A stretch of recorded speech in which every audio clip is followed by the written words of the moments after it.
আসসালামু আলাইকুম ওয়া রাহমাতুল্লাহি ওয়া বারাকাতুহু। যৌন রোগ এবং যৌন সমস্যা, আমরা দুটিকে অনেক সময় ভুল বোঝার কারণে একই মনে করি। যৌন রোগ আলাদা একটি ধারণা এবং যৌন সমস্যা আলাদা একটি ধারণা।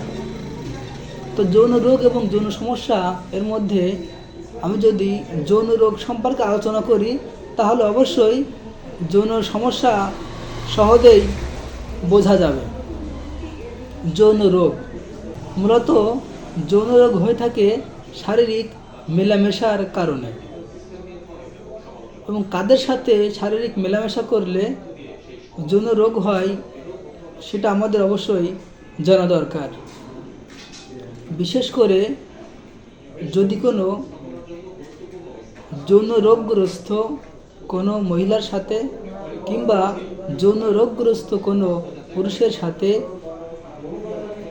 শারীরিক সম্পর্ক অর্থাৎ সহবাস কিংবা সেক্স করা হয়ে থাকে, তাহলে যৌন রোগ সহজেই আক্রান্ত হতে পারে।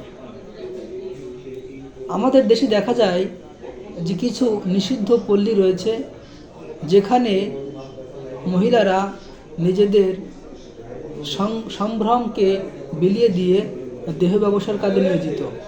যে সমস্ত মেয়েরা দেহ ব্যবসার কাজে লিপ্ত, তাদের সাথে যদি কোনো সুস্থ পুরুষ সেক্স করে কিংবা সহবাস করে, শারীরিক মেলামেশা করে, তাহলে সুস্থ পুরুষ যৌন রোগে আক্রান্ত হতে পারে।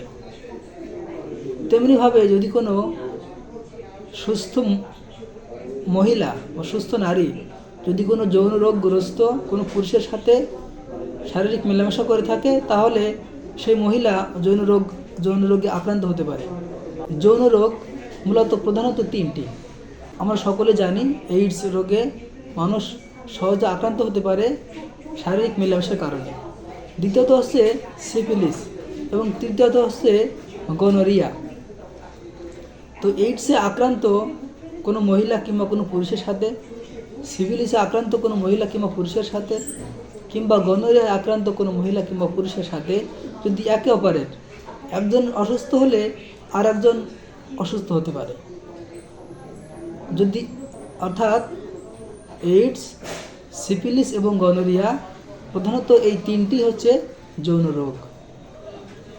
তাছাড়া এই তিনটি ব্যতীত অন্য যে কোনো সমস্যা হচ্ছে যৌন সমস্যা, যেমন দ্রুত বীর্যপাত যৌন সমস্যা, অতিরিক্ত স্বপ্নদোষ যৌন সমস্যা। সেটা হতে পারে মহিলাদের, সেটা হতে পারে পুরুষদের।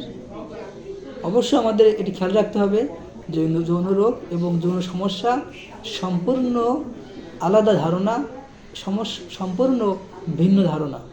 যৌন রোগ কেবল শারীরিক মেলামেশার কারণেই হয়ে থাকে এমনটি নয়। এইডস সাধারণত যৌন রোগে আক্রান্ত পুরুষ কিংবা মহিলার সাথে শারীরিক মেলামেশা লিপ্ত হলে হয়ে থাকে, এবং যৌন রোগে আক্রান্ত বা এইডসে আক্রান্ত কোনো মহিলার রক্ত পুরুষের দেহে কিংবা কোনো পুরুষের রক্ত কোনো মহিলার দেহে প্রবেশ করলেও এইডস নামক যৌন রোগটি হয়ে থাকে। অবশ্যই আমাদের এই বিষয়টি খেয়াল রাখতে হবে। যারা অবৈধ জায়গায় গিয়ে শারীরিক মেলামেশায় লিপ্ত হয়েছেন, তারা অতি সত্বর চিকিৎসা করুন। যৌন রোগ থেকে দ্রুত মুক্তি পেতে পারেন। এইডসে আক্রান্ত হলেও আমাদের দেশে এখন চিকিৎসা হচ্ছে, অনেক দিন বেঁচে থাকা সম্ভব। আল্লাহ তাআলা যদি হায়াতে রাখে, যে কয়েকদিন সে কয়েকদিন বেঁচে থাকবে। কিংবা সিফিলিস কিংবা গনোরিয়া এবং সিফিলিস এটা আলাদা ধারণা। গনোরিয়া হলে পুরুষাঙ্গ দিয়ে পুঁজ বের হয়, কিংবা মহিলাদেরও যোনিতে পুঁজ বের হতে পারে, বিভিন্ন ধরনের সমস্যা তৈরি হতে পারে। এবং এই তিনটি যৌন রোগ ব্যতীত যে কোনো সমস্যা, যে সেক্সে আগ্রহ কম কিংবা সেক্সের প্রতি অত্যাধিক আগ্রহ, উত্তেজনা নেই, পেনিস শিথিল বা লিঙ্গ শিথিল, দ্রুত বীর্যপাত, এই সমস্যাগুলো হচ্ছে যৌন সমস্যা। আশা করি সকলে বুঝতে পেরেছেন। আসসালামু আলাইকুম ওয়া রাহমাতুল্লাহি ওয়া বারাকাতুহু।